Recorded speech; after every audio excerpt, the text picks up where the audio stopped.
आज पढ़ेंगे अपन लोग नागरिकता, और आज नागरिकता को ख़त्म भी करेंगे। ठीक है, नागरिकता लेंगे भी और नागरिकता को ख़त्म भी करेंगे।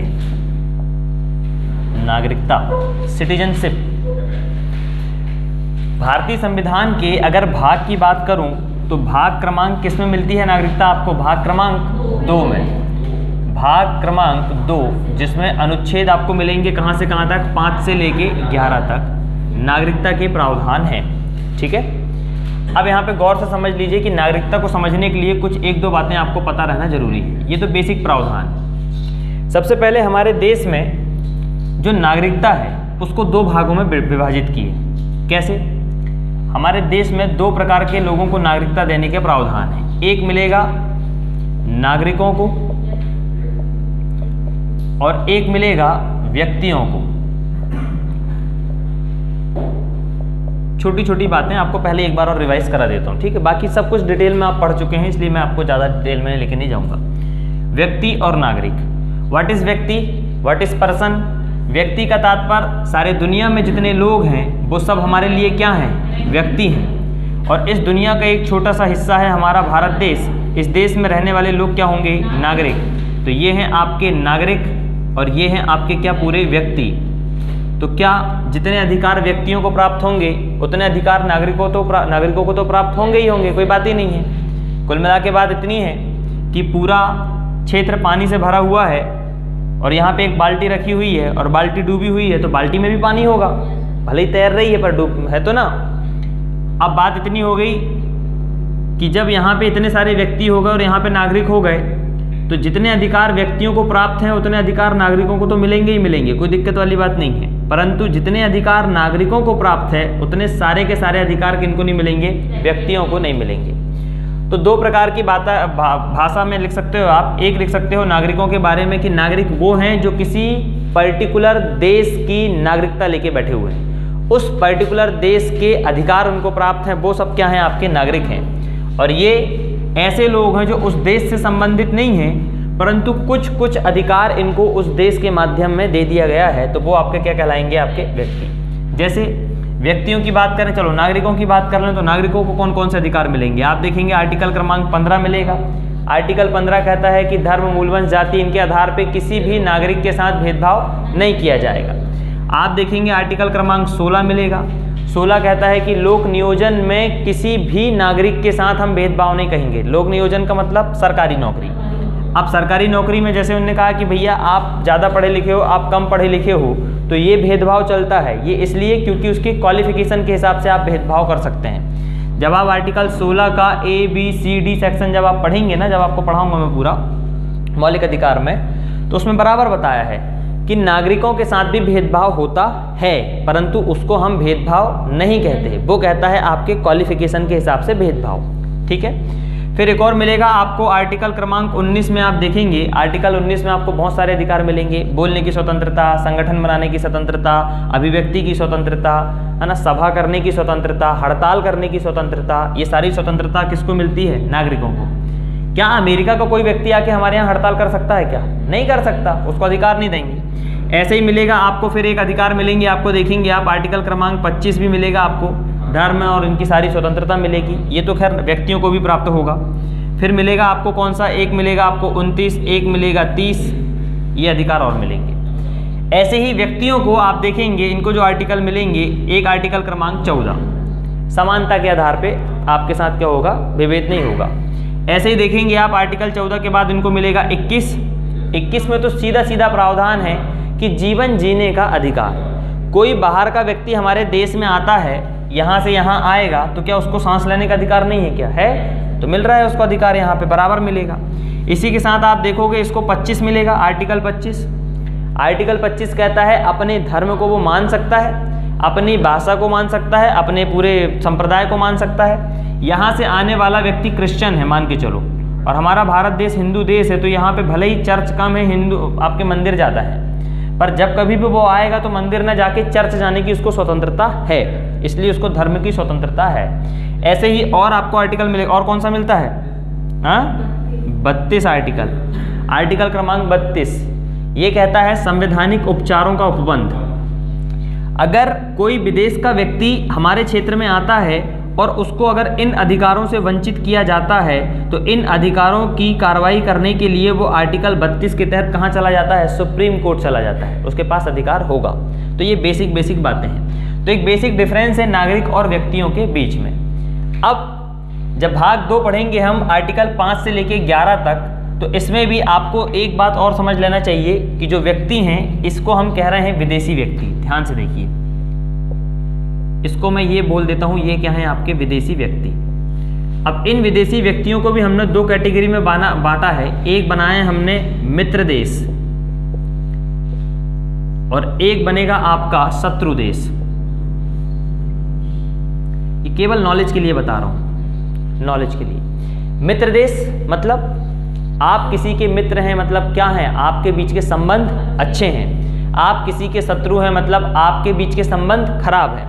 मित्र देश के व्यक्ति वो व्यक्ति कहलाएंगे जिनका भारत के साथ संबंध कैसा हो? सकारात्मक हो। अगर लिखें मित्र देश सकारात्मक, जैसे हमारे मित्र देश यूएसए, कनाडा, ब्रिटेन, ये हमारे मित्र देश हैं, ठीक है ना। शत्रु देश की बात करेंगे अपन तो ऐसा देश जिससे भारत के संबंध क्या हैं आपके? सकारात्मक नहीं है, नकारात्मक है। जैसे पाकिस्तान हो गया, कुछ हद तक आपका चाइना हो गया, बांग्लादेश हो गया, कुछ हद तक कुछ चीज़ें बांग्लादेश की दिक्कत कर रही हैं, म्यांमार हो गया। ये म्यांमार शत्रु देश नहीं है, परंतु इनमें संबंध हमारे क्या हो रहे हैं? धीरे धीरे करके खराब हो रहे हैं। तो जब किन्हीं देशों के साथ हमारे संबंध नकारात्मक स्थिति में जाते हैं और युद्ध जैसी स्थिति बन जाए, खास तौर में युद्ध जैसी स्थिति बन जाए, तो वो हमारा क्या बन जाता है? शत्रु देश। और मित्र देश वो देश है जिसमें आपके क्या है? संबंध अच्छे रहते हैं, वो आपका मित्र देश कहलाएगा। जब यही विदेशी व्यक्ति हमारे भारत में आएगा तो इन विदेशी व्यक्तियों को आप देखेंगे आर्टिकल 14 के तहत इनके साथ थोड़ा सा विभेद किया जाएगा। विभेद का मतलब, अब देखो आर्टिकल 14 कहता है कि हर व्यक्ति हो, व्यक्ति की बात कर रहा हूँ मैं, नागरिक की बात नहीं कर रहा हूँ, व्यक्ति, हर व्यक्ति को समानता का अधिकार है, विधि का समान संरक्षण है, विधि के समक्ष समता का अधिकार है। जो हम किसी को भी अगर दंड दे रहे हैं हमारे व्यक्ति को, तो वही दूसरे को भी मिलेगा। इसने चोरी करा तो 500 रुपये इसका जुर्माना है, तो इसने चोरी करा तो 500 रुपये जुर्माना इसका भी होगा। ये क्या है? विधि के समक्ष समता का अधिकार है। अब अगर मान के चलो यही चीज दो डिफरेंट हो गई, एक लड़का आया मित्र देश का, एक लड़का आया शत्रु देश का, तो हमारे देश में सबसे कम अधिकार अगर किसी को दिए हैं तो वो दिए हैं किसको? शत्रु देश के लोगों को।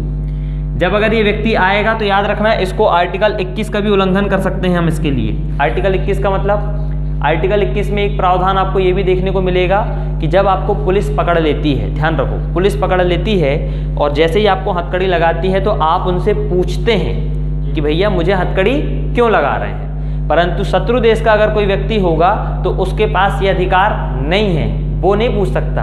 अगर उसकी प्रूफ हो जाए कि वो शत्रु देश का व्यक्ति है तो सीधे से उसको जाएगी पुलिस, पकड़ के उसको क्या लेगी? सीधे लाके जेल में डाल सकती है या उसको अपने वो कर सकती है सारी चीज़ें। तो कुल मिला के मैं कहना ये चाह रहा हूँ कि मित्र देश के व्यक्तियों के पास अधिकार ज़्यादा हैं अपेक्षाकृत शत्रु देश के व्यक्तियों के साथ, और इनके लिए जो प्रावधान बनाए गए हैं थोड़े कठोर प्रावधान बनाए गए हैं, जबकि मित्र देश के व्यक्तियों के साथ प्रावधान थोड़े ईजी हैं, लचीले हैं। तो ये है व्यक्ति और नागरिकों के बीच में थोड़ा सा बेसिक डिफरेंस, ठीक है। तो लिखना चाहो तो लिख सकते हो, छोटी छोटी भाषा में लिख लो। वैसे लिखा होगा ना तुम्हारे पास, तो लिखा है ना, तो फिर क्यों लिख रहे हो? टाइम मत करो फिर, डायरेक्ट अनुच्छेद करते हैं, ठीक है ना। लिखा है तो फिर मत करो फिर। तो ये है आपका व्यक्ति और नागरिकों के बीच में फर्क। जिसके पास नहीं भी लिखा है ना, नोट्स में है, टेंशन मत लो, ठीक है, नोट्स में सब मिल जाएगा।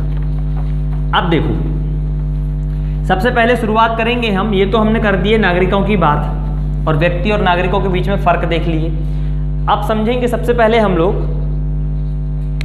दो बातें समझना है। आप जानते हो हमारा भारत देश आज़ाद हुआ है, कब हुआ है भारत देश आज़ाद? 15 अगस्त 1947 को, वर्ष 1947 को हमारा देश आज़ाद हो गया। और भारत का संविधान लागू हुआ है 26 जनवरी 1950 को। ये दो डेट बड़ी इंपॉर्टेंट हैं नागरिकों के भी लिए। एक बात लिख के नोट कर लेना कहीं पे भी स्टार करके, संविधान का भाग 2 जो है और भाग 2 जो कि 5 से लेके 11 तक है, ये केवल, वर्ड उपयोग कर रहा हूं मैं, केवल संविधान के लागू होने के समय की नागरिकता का प्रावधान करता है। संविधान के लागू होने के समय की ही नागरिकता का प्रावधान करता है। कारण, क्योंकि उस समय की जो स्थिति थी, उस स्थिति के तहत ही इन लोगों ने सारे के सारे प्रावधान किए थे। तो जब संविधान को प्रारंभ किया जा रहा था, संविधान को लागू किया जा रहा था, उस समय के प्रावधान, उस समय कौन कौन लोग हमारे देश के नागरिक बन सकते हैं, कौन कौन नहीं बन सकते हैं, केवल वही प्रावधान मिलेंगे आपको 5 से लेके 11 तक। एक बात और याद रखेंगे, भारतीय संविधान के आर्टिकल 5 से लेके 11 तक आपको नागरिकता का प्रावधान मिलेगा जरूर, परंतु ये नागरिकता वर्तमान स्वरूप में लागू नहीं होगी। वर्तमान स्वरूप में लागू नहीं होगी। क्यों नहीं होगी, अभी सब कुछ आपको देखने को मिलेगा। इसी आर्टिकल में इन लोगों ने जब ये सारे प्रावधान किए तो इन्होंने अंततः एक बात कह दिया कि भैया अभी मोटे मोटे प्रावधान कर देते हैं, बाद में जैसी जैसी जरूरत पड़ेगी तो भारत की संसद के पास ये अधिकार होगा कि वो नागरिकता से संबंधित कोई भी प्रावधान कर सकती है। भारत की संसद के पास ये प्रावधान होगा कि वो कोई भी प्रावधान नागरिकता से संबंधित कर सकती है, और यही प्रावधान उसको अनुच्छेद 11 के तहत उसको ये शक्ति दे दी गई। अब छोटी सी कहानी समझ लो।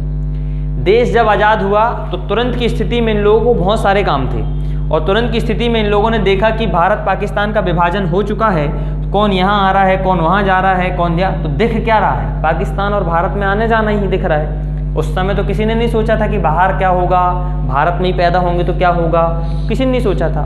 केवल बातें तो इतनी ही दिमाग में आ रही थी कि कोई व्यक्ति पाकिस्तान जा रहा है, कोई व्यक्ति पाकिस्तान से भारत आ रहा है, तो ये सारी चीज़ें चल रही थी।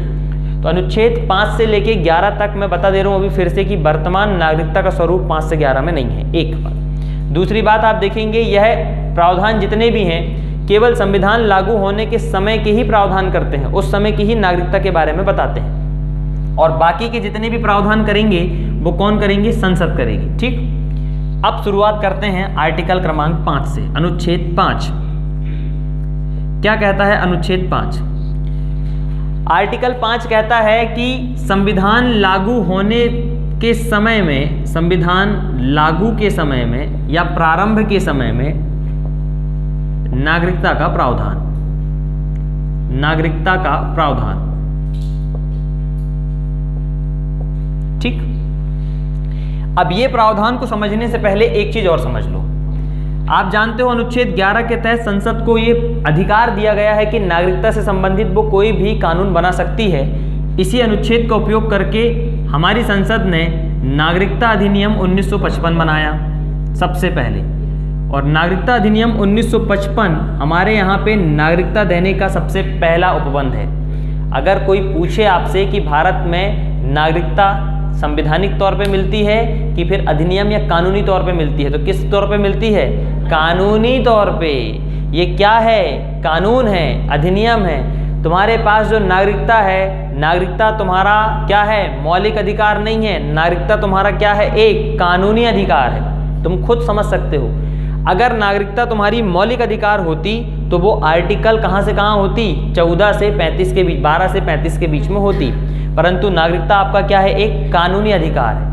पेपर बहुत इजी आता है पीटी का, सीधा सीधा सवाल पूछेगा कि नागरिकता निम्न में से किस प्रकार का अधिकार है? मौलिक अधिकार है, कानूनी अधिकार है, संवैधानिक अधिकार है। संवैधानिक तो नहीं देगा क्योंकि संविधान में देके ही रखा हुआ है। ये सारी बातें हैं। ठीक, तो हमेशा जब भी आंसर लगाएंगे आप तो क्या लगाएंगे? एक कानूनी अधिकार है। संसद ने अनुच्छेद 11 के तहत एक अधिनियम बनाया, नागरिकता अधिनियम 1955, और यही हमारे लिए क्या है? मूल अधिनियम है या मूल कानून है। इसी कानून के तहत हमारे देश में हर व्यक्ति को क्या मिलता है? नागरिकता मिलती है। अब समय समय पे जब चीज़ें बदलते गई तो इसमें कुछ कुछ संशोधन किए गए। 1955 के बाद आप देखेंगे 1985 में इसमें संशोधन किया गया, फिर 1986 में भी संशोधन किया गया, फिर आप देखेंगे 1992 में भी संशोधन किया गया, फिर आप देखेंगे 2003 में संशोधन किया गया, फिर 2005 में किया गया, फिर आप देखेंगे 2015 में किया गया, और फिर लास्ट में संशोधन हुआ है आपका 2019।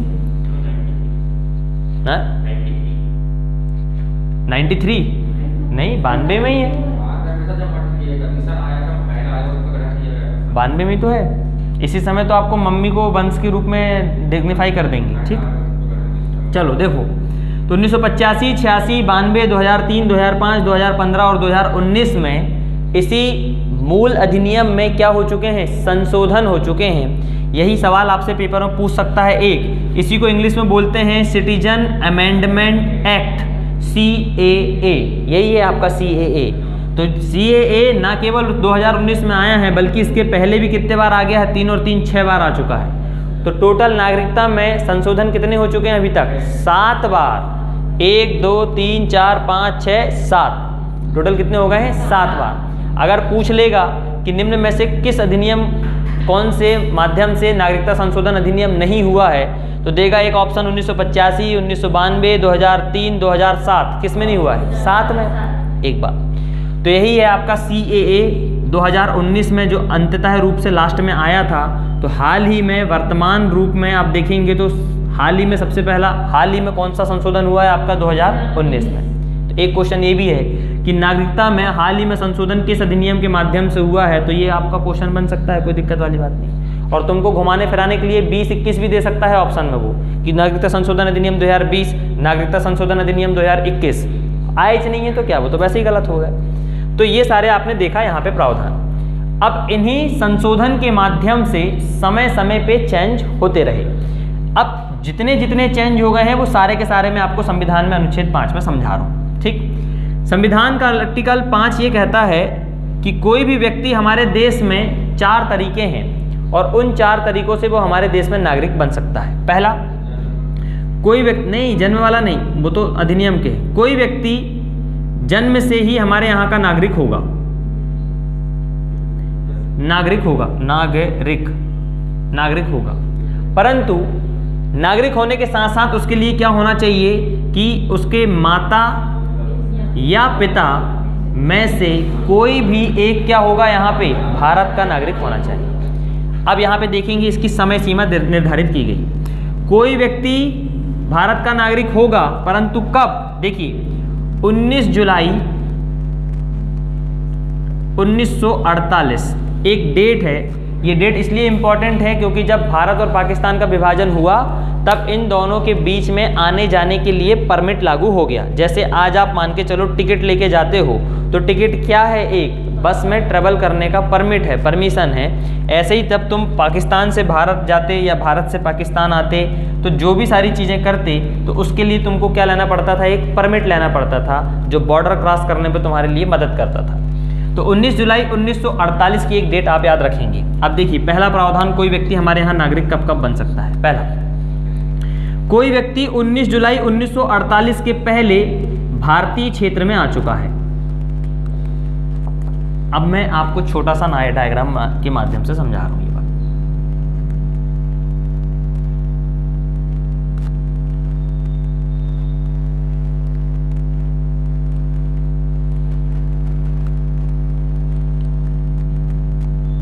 ये अपना भारत है, ठीक।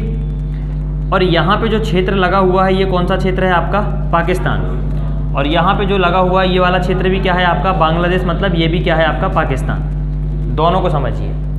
कोई व्यक्ति भारत का नागरिक तभी होगा जब जन्म से हो चाहे कैसे भी हो, जन्म से तो अभी इसको अलग कर दो, कोई व्यक्ति भारत का नागरिक तभी होगा जब वह 19 जुलाई 1948 के पहले अविभाजित भारत में, मतलब पाकिस्तान वाले क्षेत्र से कहाँ आके रहने लगा हो, भारतीय क्षेत्र में आके रहने लगा हो। मतलब ये आपका 1948 है। कोई व्यक्ति 1942 में, पहले वो यहाँ था उसका घर, यहाँ पे उसका घर था, अभी भारत विभाजन नहीं हुआ है, किसको पता था भारत विभाजित होगा। उन्होंने सोचा कि अब एक काम करते हैं हम यहाँ नहीं, उनने एक अपनी प्रॉपर्टी ले लिया यहाँ पे और ये वाले घर को बेच के वो यहाँ आ गया। तो आईडी तो नहीं लगती इस समय, उस समय, क्योंकि वो तो एक ही भारत था। कोई व्यक्ति 1942 में यहाँ आके रहने लगा और उसके पास जो आईडी प्रूफ है, उसके पास जो कार्ड वार्ड है, उसके पास जो है वो किस क्षेत्र के हैं, इस वाले क्षेत्र के हैं। जैसे आज तुम दिल्ली में जाके घर ले लो, कोई रोकेगा तुमको क्या, कोई नहीं रोकेगा। परंतु तुम्हारे डॉक्यूमेंट्स कहाँ के हैं, मध्य प्रदेश के हैं, और तुम्हारा घर कहाँ है, दिल्ली का है। आया समझ में, ऐसा। तो कोई व्यक्ति यहाँ का था परंतु वो यहाँ आया 1942 में और उसने यहाँ पे घर ले लिया। अचानक परिस्थिति बदल गई, अचानक परिस्थिति बदलने के कारण से क्या हुआ, आपका देश विभाजित हो गया। तो हमने एक समय सीमा दायर किया 19 जुलाई 1948। कोई व्यक्ति भारत का नागरिक तभी बन सकता है जब वो 19 जुलाई 1948 के पहले यहाँ पे भारतीय क्षेत्र के इस वाले क्षेत्र में वो आके रहने लगा हो। और आके रहने लगा हो, परंतु कब? मिनिमम 6 माह तक यहाँ पे वो रह चुका हो, मिनिमम 6 माह तक शुरुआती तौर में। अब अगर मान के चलो 19 जुलाई 1948 की ये डेट थी, तो 19 जुलाई से आपको ले लो 19 जनवरी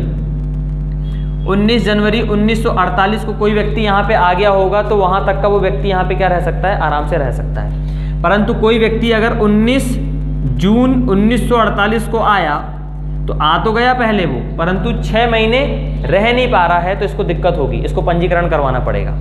एक तरीका तो ये हो गया आपका, 19 जुलाई 1948 के पहले जो व्यक्ति यहाँ आके रहेगा वो भारत का नागरिक बन जाएगा।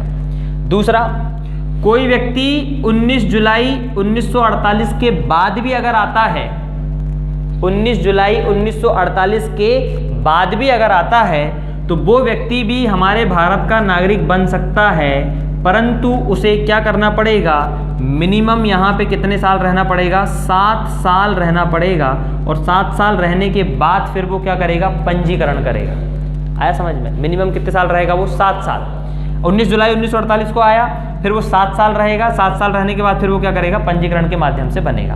तो ये कुछ ऐसे छोटे छोटे प्रावधान बताए गए, उस समय के प्रावधान है ये, ठीक है ना? किस समय के? जब आपका देश में संविधान लागू हो रहा था तब। दूसरा प्रावधान किए इन लोगों ने कि कोई व्यक्ति 26 जनवरी 1950, ये हमारे संविधान लागू होने की डेट है, इस दिन सब कुछ हो गया। कोई व्यक्ति अगर भारत में वंश के आधार पे अगर नागरिकता लेता है तो कैसे होगा? कोई व्यक्ति के मम्मी पापा इस क्षेत्र के हैं, इवन दादा दादी भी इस क्षेत्र के हैं, इवन नाना नानी भी इस क्षेत्र के हैं। इन्हीं नाना नानी और दादा दादी को पॉलिटी की लैंग्वेज में कहा जाता है पितामह पितामही, मतलब दादा और दादी। मातामह मातामही, मतलब नाना और नानी। मम्मी की मम्मी क्या कहलाती हैं? नानी। मम्मी के पापा क्या कहलाते हैं? नाना। पापा की नानी क्या कहलाएगी? पापा की नानी क्या कहलाएगी? परदादी कहलाएगी ना। तो परदादी को शामिल मत करना, ठीक है ना? पितामह और पितामही मतलब दादा और दादी। तो 26 जनवरी 1950, ये जिस दिन संविधान हमारा लागू हो गया, कोई व्यक्ति भारत का नागरिक बन सकता है। कब? सुनिए, उसका जन्म भारत में कहीं पे भी हुआ हो, परंतु उसके मम्मी पापा या पितामह पितामही, नाना या नानी इस अविभाजित भारत के कोई हिस्से के हिस्से थे, इस अविभाजित भारत में वो रहते थे। और जब 26 जनवरी 1950 को जब वो आएगा, तो वो बराबर अपने डॉक्यूमेंट्स प्रस्तुत करेगा कि भैया मेरे नाना नानी या मेरे मम्मी पापा यहाँ इस क्षेत्र के रहते थे, तो आप मुझे नागरिकता दे दीजिए। तो हम उसको भी क्या देंगे? यहाँ पे नागरिकता देंगे। एक और बात समझ लीजिए, कोई व्यक्ति 26 जनवरी 1950 से लेके 1992 तक, अगर इसके बीच में किसी व्यक्ति का जन्म हुआ है, ध्यान रखो डेट यार, 1992 मतलब संशोधन आ गया। 26 जनवरी 1950 से लेके 1992 तक कोई व्यक्ति अगर भारत का नागरिक बनना चाहता है, वो भी कैसे? वंश के आधार पर। तो कैसे बनता? देखिए, ये कोई व्यक्ति है कनाडा में रह रहा है या और कोई देश में रह रहा है, मैंने मान लिया कनाडा, परंतु यहाँ पे एक जो फैमिली रह रही है ये 1950 के पहले यहाँ आ गई, ये लोग आ गए 1930 में यहाँ आ गए। परंतु ये लोग एक्चुअल में देखा जाए तो इनका जन्म कहाँ पे हुआ था? यहाँ वाले क्षेत्र में हुआ था। अब इसमें 2 कंडीशन होगी, या तो हस्बैंड और वाइफ दोनों इंडियन होने चाहिए, एक तो ये हो सकता है हस्बैंड वाइफ बन के दोनों जा सकते हैं, या पापा इंडियन है परंतु मम्मी कैनेडियन है, ये हो सकता है, या पापा कैनेडियन है और मम्मी इंडियन है। ऐसे कपल बन सकते नहीं बन सकते? 3 प्रकार के कपल बन सकते हैं। तो ये 3 प्रकार से आप देख रहे हैं किसी न किसी तरीके से भारतीय संबंध इनका जोड़ रहा है। एक ऐसा है कि मम्मी पापा दोनों भारत के हैं, एक ऐसा है कि पापा भारत के हैं परंतु मम्मी कनाडा की है, पर एक और ये आपका कि मम्मी इंडिया की है परंतु पापा कनाडा के हैं। अब ये आए और यहाँ पे आके रहने लगे। अब रहने के बाद जब इनका लड़का बच्चा पैदा हुआ तो वो यहाँ पैदा हुआ, कनाडा में पैदा हुआ। अब जब वो यहाँ पे जाएगा, क्योंकि उसकी इच्छा थी कि मुझे भारत में रहना चाहिए, तो वो भारत चला गया और भारत में उसने अपनी नागरिकता के लिए अप्लाई किया। अब उसके सामने 2 आधार हैं, 1950 मतलब 26 जनवरी 1950 से लेके अगर 1992 के बीच में इसका जन्म हुआ होगा, उसका जन्म हुआ होगा 50 से लेके 1992 के बीच में, तो ये केवल दो तरीके से अप्लाई कर सकता था। कैसा? एक तो कर देता पंजीकरण के माध्यम से, तो ये बाद में पढ़ेंगे। दूसरा कर देता कि मेरे पापा यहाँ के हैं, पापा भारत के हैं, मतलब मेरा मूल कहाँ का है?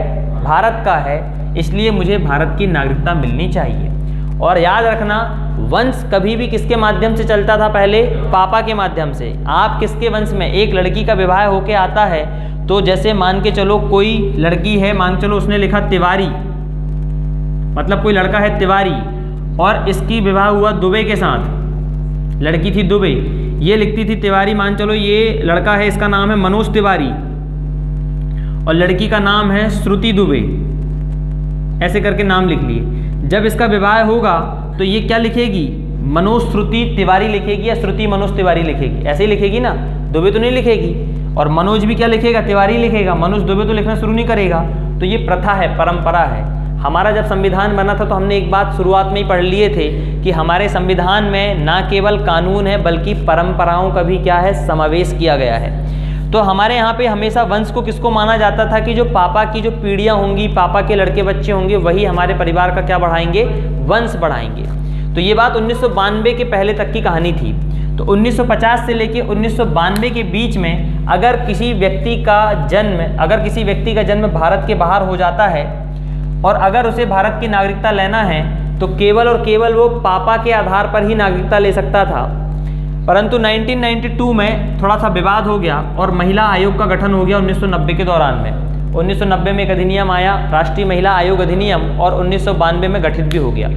उस समय संपूर्ण देश में एक विवाद चल गया कि भैया महिलाओं को आपने वंश के आधार पर क्यों नहीं रखा है? क्यों? बच्चे को पैदा करने का काम एक माँ का है, बाप तो केवल उसको पाल रहा पोस रहा, परंतु एक्चुअल में माँ का काम तो उसको बच्चे को पूरा पालना पोसना सब कुछ तो वही करती है ना। तो क्यों नहीं मम्मी के वंश के आधार पर भी उसको नागरिकता मिलनी चाहिए? अब क्या हो गया कि जो प्रावधान पहले ऐसे थे कि कोई व्यक्ति भारत का नागरिक हो सकता है अगर उसका जन्म भारत में हुआ हो, अगर उसका जन्म भारत में हुआ हो परंतु उसके पापा भारत से संबंधित हो, तो इस आधार पे मिलती थी। अब ये हो गया किसी व्यक्ति का जन्म 1992 से 2004 के बीच में हुआ हो, 2003 में संशोधन है, 2004 के बीच में अगर हुआ हो तब उसको नागरिकता या तो उसके मम्मी पापा भारत के नागरिक हो या मम्मी पापा में से कोई एक के वंश के आधार पे भी आप क्या कर सकते हो? उसको नागरिकता दे सकते हो। तीन चीजें हो गई। पहला, एक व्यक्ति भारत का नागरिक बनेगा कब? जब वो खुद भारत में रहा हो, पैदा हुआ हो। दूसरा, एक व्यक्ति भारत का नागरिक बनेगा कब? जब उसके जन्म के समय उसके मम्मी पापा भी भारत के थे। एक व्यक्ति भारत का नागरिक कब बनेगा? जब उसके जन्म के समय उसके पापा भारत के नागरिक थे। एक व्यक्ति भारत का नागरिक तब बनेगा जब वो कब होगा? उसकी मम्मी भारत की नागरिक हो गई।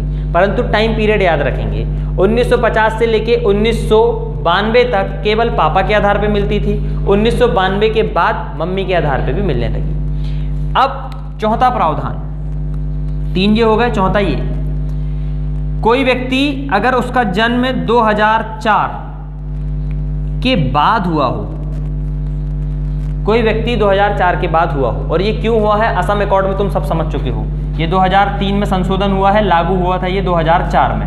देखिए अभी तो कनाडा था तो कोई दिक्कत वाली बात नहीं थी, परंतु मान के चलो कोई पापा इंडिया के हैं और उन्होंने शादी कर लिया एक पाकिस्तान की लड़की के साथ, या पाकिस्तान की लड़की की छोड़ दो आप, पाकिस्तान की कोई एक ऐसी लड़की के साथ शादी कर ली है जो एक प्रकार से अवैध प्रवासी हो गई, अवैध, या लड़की है आपकी इंडिया की परंतु उसने किसी के साथ शादी कर लिया जो अवैध प्रवासी के रूप में है। अब 2004 के बाद असम अकॉर्ड का बहुत बड़ा मुद्दा चल रहा था उस समय, आपने देखा ही था। तो 2004 के बाद एक प्रावधान ये कर दिया गया कि भैया अभी तक तो नागरिकता आपको तीन रूप में मिलती थी। एक मिलती थी कि मम्मी पापा दोनों हो, एक ये मिलती थी कि भैया भारत में या अगर पापा भारत के हैं तो मिल जाएगी, अगर मम्मी भारत के हैं तो मिल जाएगी। दूसरा व्यक्ति आपका कोई भी हो सकता था, कोई दिक्कत वाली बात नहीं। तीसरा प्रावधान, चौथा प्रावधान ये कर दिया इन्होंने कि एक व्यक्ति को नागरिकता तभी मिलेगी जब जन्म के समय उसके मम्मी पापा भारत के नागरिक हों। अगर मम्मी पापा भारत के नहीं हैं तो फिर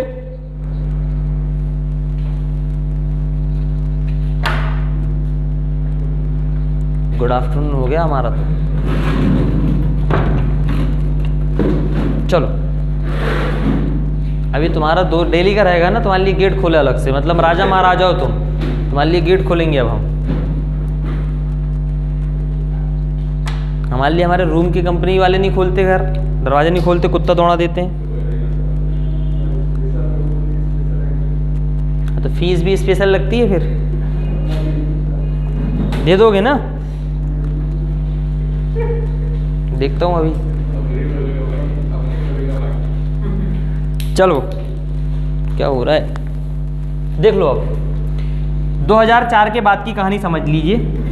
2004 के बाद ये प्रावधान कर दिया गया कि अभी तक देखो, पापा और मम्मी एक इंडिया का था तो एक किसी अन्य देश का हो सकता था। मम्मी इंडिया की हो सकती थी तो पापा किसी भी देश के हो सकते थे।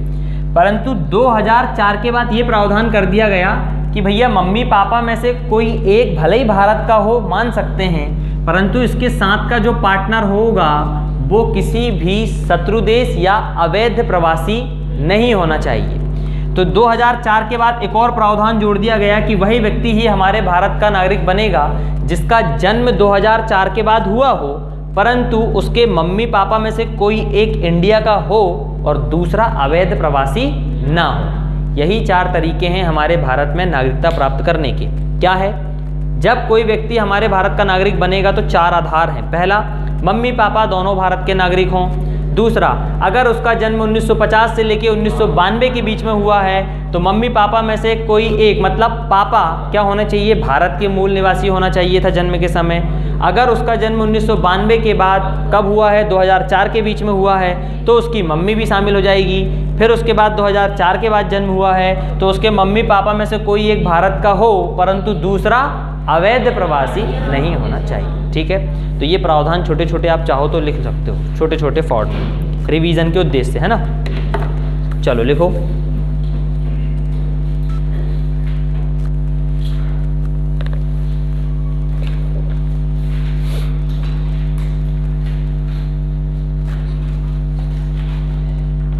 इसमें लिख लेंगे आर्टिकल क्रमांक 5। क्या लिखा है सब कुछ तुम्हारे पास? ये सब पूरा लिखा है क्या?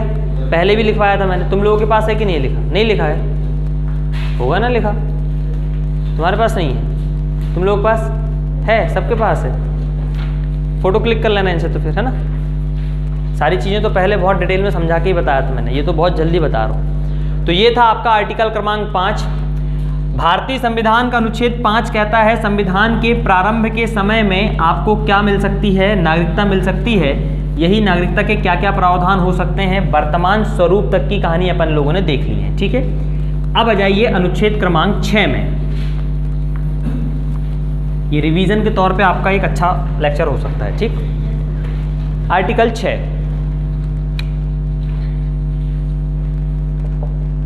अनुच्छेद 6 भारतीय संविधान के भाग 2 के अंतर्गत अनुच्छेद 6 कहता है कि कोई व्यक्ति, सुनो, कोई व्यक्ति अगर पाकिस्तान से, मतलब पाकिस्तान समझ लेना, पाकिस्तान से कहाँ आता है, भारत आता है, उस व्यक्ति के लिए नागरिकता के प्रावधान करता है। मतलब ये 2 देश थे,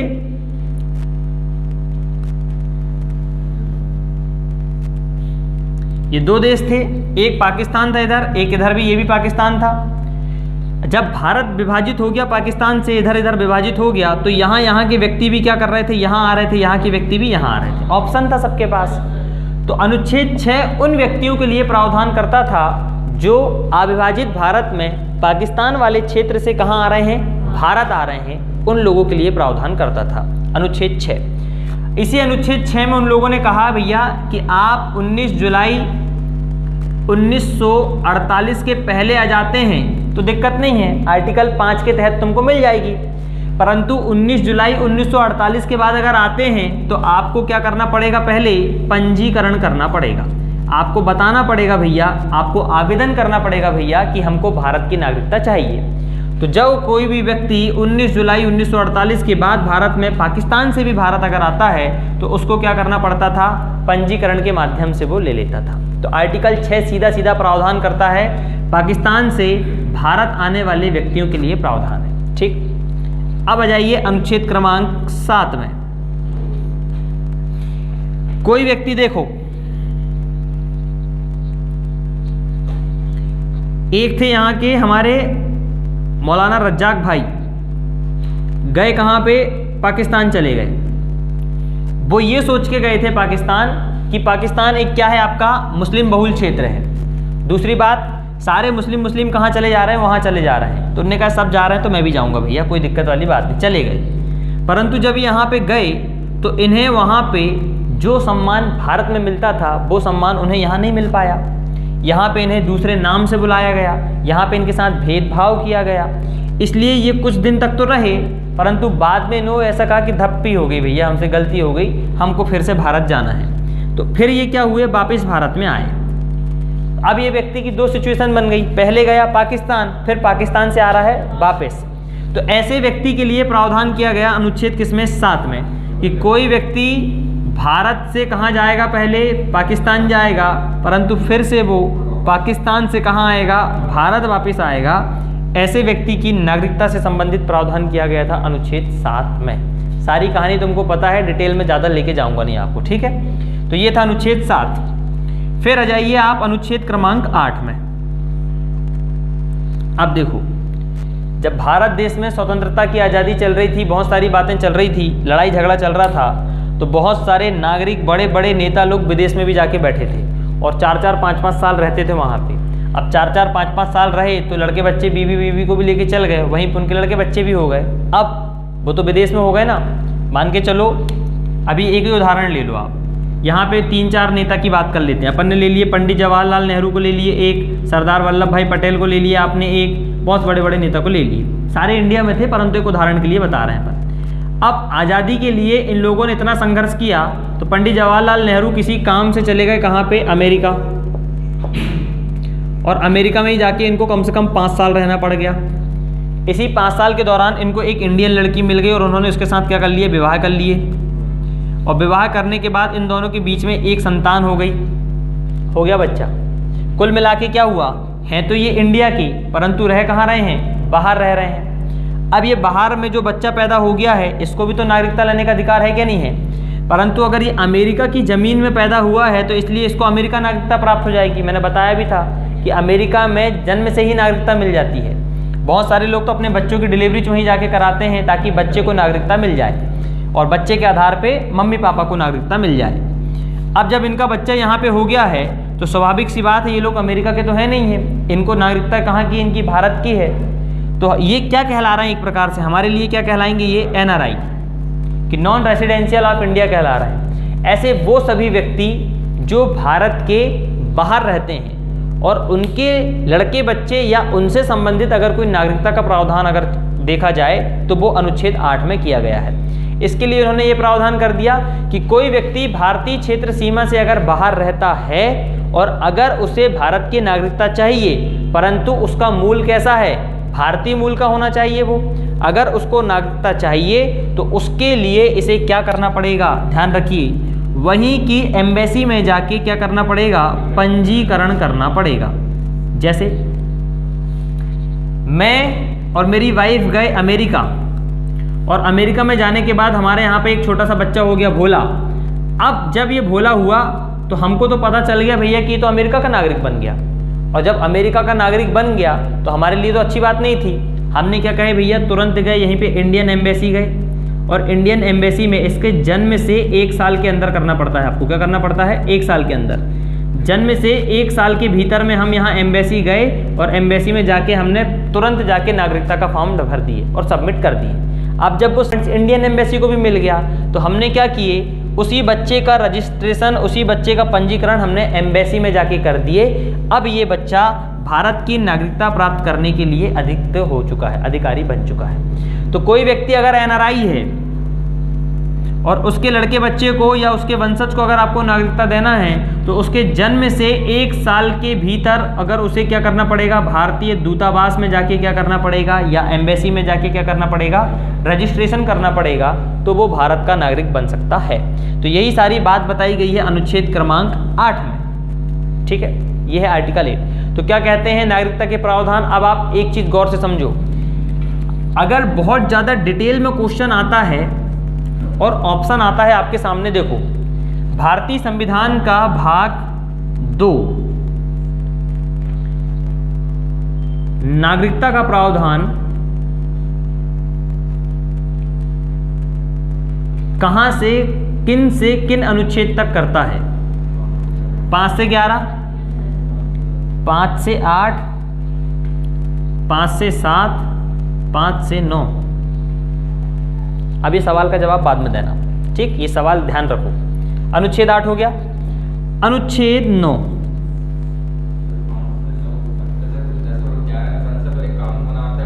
ठीक,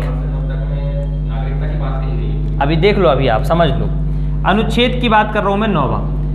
अनुच्छेद 9 कहता है हमारे देश में दोहरी नागरिकता नहीं होगी, ड्यूल सिटीजनशिप नहीं होगी, दोहरी नागरिकता। अब पहले समझ लो दोहरी नागरिकता क्या है। एक दोहरी नागरिकता होती है अमेरिका में, ये अमेरिका है और अमेरिका के ये अलग अलग राज्य हैं। इस यूएसए की भी एक नागरिकता अलग से होगी और इस राज्य की भी एक अलग से नागरिकता होगी। ये मान चलो अलास्का हो गया, ठीक, अलास्का की भी एक अलग से नागरिकता है और यूएसए की भी एक अलग से नागरिकता है। तो वहां पे रहने वाले प्रत्येक व्यक्ति के पास कितने वोटर आईडी कार्ड रहते हैं? 2-2, एक तो यूनाइटेड स्टेट ऑफ अमेरिका का और एक उसी राज्य का। इसी संदर्भ में हमारे भारत में देख लिया जाए तो हमारा भारत ये हो गया आपका यूएसए, ये हो गया आपका भारत। इसमें आप देखो तो इसमें भी छोटे छोटे राज्य हैं। हमारे यहाँ पे एक ही नागरिकता के लिए क्या होगी आपकी वोटर आईडी कार्ड होगा। क्या मध्य प्रदेश का अलग से है क्या महाराष्ट्र का अलग से है क्या, या किसी भी राज्य का अलग से आईडी प्रूफ है क्या? नहीं, हमारे देश में केवल और केवल एक ही नागरिकता का प्रावधान है और वो नागरिकता होती है हमारी किसकी? भारत देश की। आप राज्य के बाद में नागरिक होंगे परंतु पहले आप किसके हैं नागरिक? भारत के हैं। एक दोहरी नागरिकता ये भी है, परंतु अनुच्छेद 9 के तहत ये वाला प्रावधान नहीं है। वो ड्यूल सिटीजनशिप जो है वो स्टेट लेवल की ड्यूल सिटीजनशिप है, वो एक अलग प्रावधान है। परंतु आर्टिकल 9 में जो ड्यूल सिटीजनशिप बताई गई है या दोहरी नागरिकता जो बताई गई है वो कुछ इस प्रकार है। देखिए, एक व्यक्ति अमेरिका का नागरिक है, यूएसए का नागरिक है, और इसी व्यक्ति ने स्विट्जरलैंड की भी नागरिकता लेके रखी हुई है। तो एक व्यक्ति कितने जगह का नागरिक बन गया? 2 देशों का नागरिक बन गया, स्विट्जरलैंड का भी बन गया और यूएसए का भी बन गया। ये कहलाती है आपकी क्या? दोहरी नागरिकता। कोई ऐसे देश, बहुत सारे ऐसे देश हैं जिसमें से एक तो आपका यूएसए ही है। कोई ऐसे देश जो खुद की नागरिकता तो देते ही हैं, साथ ही साथ अपने देश के नागरिकों को किसी अन्य देश की भी नागरिकता लेने को स्वीकार करते हैं। उन देशों में चलता है दोहरी नागरिकता, जैसे यूएसए। एक उदाहरण ले सकते हो आप ब्रिटेन में। ब्रिटेन एक ऐसा देश है जहाँ पे एकल नागरिकता चलती है और इसी एकल नागरिकता का प्रावधान हमने ब्रिटेन से ही लिया हुआ है। नागरिकता का प्रावधान ब्रिटेन से लिए हैं, ठीक है। तो एकल नागरिकता का तात्पर्य हुआ कि अगर कोई व्यक्ति हमारे भारत का नागरिक है तो वो किसी अन्य देश की नागरिकता ग्रहण नहीं कर सकता। अगर जैसे ही वो किसी अन्य देश की नागरिकता को ग्रहण करता है तो उसकी नागरिकता ऑटोमेटिकली यहाँ से क्या हो जाएगी? खत्म हो जाएगी। ये प्रावधान है आपका क्या? दोहरी नागरिकता का प्रावधान। आर्टिकल 9 में दोहरी नागरिकता की बात बताई गई है और सीधे सीधे कह दिया गया है कि हमारे देश में, भारत देश में कोई भी व्यक्ति अगर किसी अन्य देश की नागरिकता लेता है तो वो स्वतः ही उसकी नागरिकता भारत की क्या हो जाएगी? समाप्त हो जाएगी और हमारे भारत देश में दोहरी नागरिकता का प्रावधान नहीं होगा। यह है आर्टिकल 9। अनुच्छेद 10। अनुच्छेद 10 एक प्रकार की गारंटी है। अनुच्छेद 10 कहता है कि भैया कुछ हो जाए, कैसी सिचुएशन हो जाए, ये जितने प्रावधान हमने करे हैं इनको हम कभी भी खत्म नहीं करेंगे। कहा नहीं कहा गया है? आर्टिकल 10 में कहा गया है कि इन संबंधित जितने भी प्रावधान होंगे, इन सभी प्रावधान से संबंधित किसी भी कानून को हम समाप्त नहीं करेंगे, क्योंकि ये सारे के सारे कानून आपके क्या हैं? नागरिकता के संबंधित कानून हैं। और ये इसलिए भी हुआ था, जब अपन ने डिटेल में पढ़ा था मेंस की क्लास में, तब बताया था कि उस समय नागरिकों को ये लगने लगा कि तुमने प्रावधान तो कर दिए परंतु भैया हमको गारंटी तो दो, क्योंकि आपने आर्टिकल 11 में लिख दिया है कि संसद आगे चल के कानून परिवर्तित कर सकती है। आगे चल के तुमने परिवर्तित कर दिए तब क्या होगा? इसलिए आर्टिकल 10 में सीधे सीधी बात कह दी गई है कि जो प्रावधान किए गए हैं नागरिकता के संबंधित, इन्हें समाप्त नहीं किया जा सकता। ये आर्टिकल 5 से लेके 9 तक की क्या है आपकी गारंटी दी गई है। फिर अनुच्छेद क्रमांक 11 लास्ट, अनुच्छेद क्रमांक 11 में कहा गया कि भैया हमसे जितना बना हमने कर दिए, भविष्य में कभी भी कोई भी अगर कानून बनाना होगा नागरिकता से संबंधित तो वो कानून कौन बनाएगा? संसद द्वारा ही नागरिकता के कानून बनाए जाएंगे। और इसी आर्टिकल 11 के माध्यम से आप देखेंगे नागरिकता संशोधन अधिनियम बहुत सारे पास किए गए हैं। अब एक बार रिवाइज कर लो। आर्टिकल 5 संविधान के प्रारंभ में नागरिकता का प्रावधान करता है। आर्टिकल 6 कहता है क्या कि कोई व्यक्ति भारत से मतलब पाकिस्तान से भारत आएगा तो उसके प्रावधान है। आर्टिकल 7 कहता है कि कोई व्यक्ति भारत से पाकिस्तान गया और पाकिस्तान से फिर वापस आ गया तो उसके लिए प्रावधान है।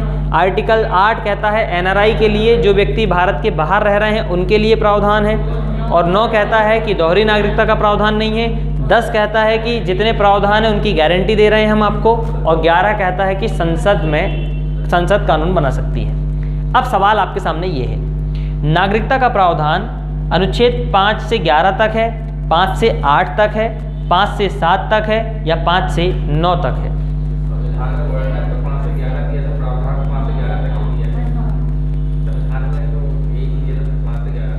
अब बताओ,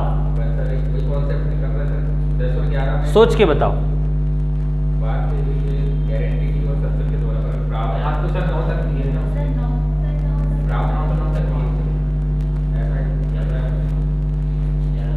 पाँच से 11।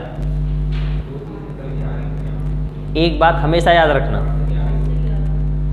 5 में भी नागरिकता के बारे में है, 6 में भी नागरिकता है, 7 में भी नागरिकता है, 8 में भी नागरिकता है, 9 में भी नागरिकता है। अरे 10 में भी तो नागरिकता के बारे में बता रहे हैं ना, 11 में भी तो नागरिकता के बारे में बता रहे हैं ना। कहाँ से कहाँ तक प्रावधान है? 9 5 से लेके पूरा की पूरा 11 तक नागरिकता के बारे में बातें बताई गई है, ठीक है ना। परंतु अगर इंटरव्यू में पूछें, इंटरव्यू में थोड़ा सा जवाब बदल देना। सर अगर नागरिकता को लेने देने की अगर बात हो तो 5 से लेके 8 तक, 9 में तो दोहरी नागरिकता है, नागरिकता मिल गई वो खत्म होने वाली बात है। 9 में दोहरी नागरिकता, 10 में आप देखोगे गारंटी, 11 में ये। जब इंटरव्यू में जाओगे तो 5 से 8 तक एक अलग स्टेप बता देना, फिर 9 से लेके 11 तक एक अलग स्टेप बता देना, है ना। तो ये थी आपके संविधान की पूरी नागरिकता के बारे में प्रावधान, ठीक है। चलिए, तो ये आपने इसमें सारी चीज़ें देख लिया। शुरुआत में जब हमारे यहाँ ये संवैधानिक प्रावधान किए गए थे तो इसमें क्या हमारे देश के नागरिकों के लिए कोई प्रावधान किया गया था क्या? उस समय की स्थिति के हिसाब से किया गया था। तो हम कह सकते हैं कि अनुच्छेद 5 से लेकर 11 तक उस तत्कालीन स्थिति को ध्यान में रखते हुए संवैधानिक रूप से नागरिकता के प्रावधान किए गए थे। फिर कानूनी प्रक्रिया के माध्यम से समय समय पे संशोधन कर करके हमने इसमें क्या करे हैं? परिवर्तन करे हुए, ठीक है। ये है, तो ये थे आपके नागरिकता के प्रावधान आर्टिकल 5 से लेके 11 तक। अब एक बात और समझ लीजिए, ये तो नागरिकता का अर्जन हुआ, कोई व्यक्ति नागरिकता कैसे कैसे प्राप्त कर सकता है, ये सारी बातें आपकी हुई। अब लिखेंगे अगली हेडिंग, लिखेंगे क्या मतलब समझेंगे, लिखाना है इसको सबको सिंगल लाइन। चलो लिख लो, चलो जिन नहीं आया था वो लिख लो, चलो फटाफट लिख लो। तो ये वाली बातें थी पूरी आपके नागरिकता के अर्जन की बातें, कि नागरिकता आपको कैसे मिल सकती थी, नागरिकता को आप किन किन माध्यमों से प्राप्त कर सकते थे, तो ये बातें हैं। अब इसी समय अगर किसी व्यक्ति की नागरिकता समाप्ति की बात कही जाए तो समाप्ति कैसे कैसे हो सकती है किसी भी व्यक्ति की नागरिकता की, तो ये भी समझ लीजिए। मुख्य रूप से अगर देखा जाए तो 3-4 बातें आपको गौर में देखना चाहिए। देखिए, पहला, अब कोई व्यक्ति स्वेच्छा से अगर अपनी नागरिकता समाप्त कर दे, स्वेच्छा से समाप्त कर दे, कहने का मतलब कैसा? मेरे को भारत का नागरिक नहीं रहना है, मैं चला, जाओ, कौन रोक रहा है? कोई रोकेगा क्या? जाओ भैया। तो स्वेच्छा से अगर कोई व्यक्ति अपनी नागरिकता को समाप्त कर सकता है तो वो एक अधिकार है, उससे भी नागरिकता समाप्त हो जाएगी। दूसरा, संसद द्वारा भी आपकी नागरिकता क्या की जा सकती है? समाप्त की जा सकती है। उन्होंने देखा कि मान के चलो हमारा भारत का नक्शा है, देखो समाप्ति ऐसा नहीं कभी भी कानून बना दे, ये भारत का कोई मान के चलो ऐसा ऐसा नक्शा है,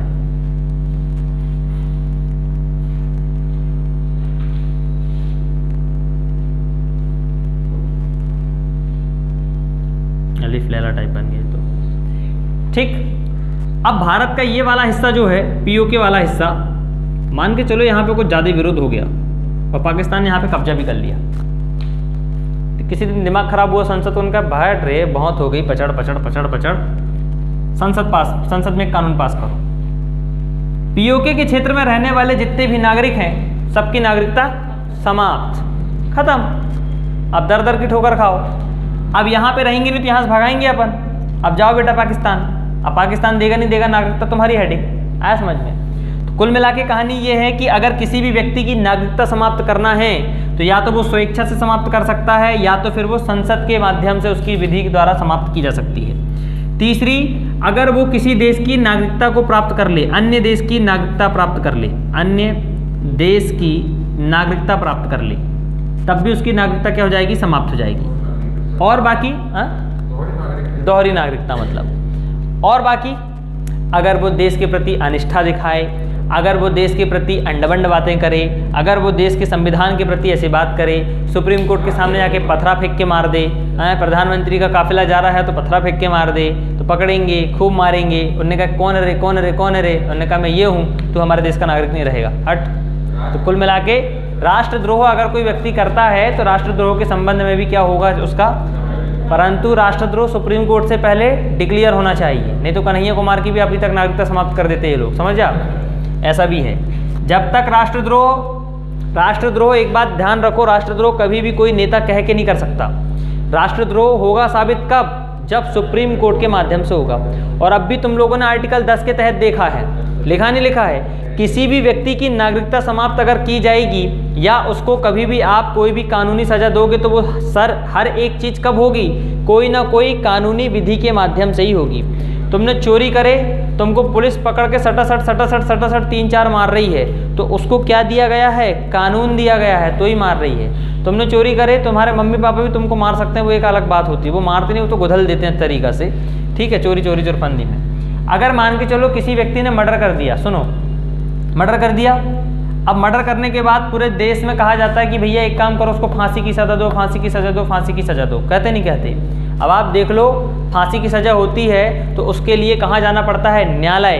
न्यायालय में क्या बनेगा, ऐसा पूरा डिसीजन होगा, सारी चीज़ होगी, तब जाके उसको बराबर पुलिस पकड़ के लेके जाएगी। एक जल्लाद मिलेगा, जल्लाद ऐसे ही करके देखेगा और फिर घपाक करके खींच के काला कपड़ा बना के टांग देगा। ये सारी की सारी प्रोसेस हमारे भारत देश में किसी व्यक्ति की जान लेना भी एक कानूनी जुर्म है। और अगर सरकार किसी व्यक्ति की कानूनी तरीके से अगर उसकी हत्या करती है या उसकी जान लेती है तो उसके लिए भी कानूनी प्रक्रिया का पालन करना पड़ेगा, अन्यथा नहीं, पॉसिबल नहीं है कि आप किसी की जान ले लो। वो एक बात अलग है कि चक्कू मार के आ गए, वो एक अलग है, तो तुमको भी तो करेंगे नहीं करेंगे। देखो तुम, अगर किसी व्यक्ति ने मान के चलो किसी की हत्या कर दी, अब उसकी पूरी क्या चलेगी, कार्रवाई चलेगी। पुलिस पकड़ के भी चक्कू मार देती है क्या, नहीं मारती ना। पहले जाएगा वो कानूनी तौर में जाएगा, फिर वो केस चलेगा, सुप्रीम कोर्ट जाएगा, हाई कोर्ट जाएगा, वहाँ पे उसको सजाए मौत दी जाएगी, तब जाके उसकी जान ले सकती है एक गवर्नमेंट। तो गवर्नमेंट जान लेने का अधिकार तो रख रही है ना, परंतु कब, कानूनी प्रक्रिया के माध्यम से। कसाब ने हमारे देश में कितना आक्रमण करा, देखी होगी तुमने, एक से बढ़ के एक आतंकवादी आए, 11-11, 12-12 साल तक उनको रखे अपन लोगों ने, रखे नहीं रखे, तुरंत फांसी हुई क्या, नहीं हुई ना। जब तक कानूनी प्रक्रिया पूरी नहीं हो गई तब तक उनको फांसी नहीं दी गई। तो हमारे देश में कभी भी किसी की जान या नागरिकता, ये सारी चीज़ें कौन खत्म कर सकता है, केवल और केवल संसद, वो भी कानून के माध्यम से। और तुम देख ही सकते हो, देखो यहाँ पे कानून की प्रक्रिया के माध्यम से यहाँ पे नागरिकता समाप्त की गई, नहीं की गई।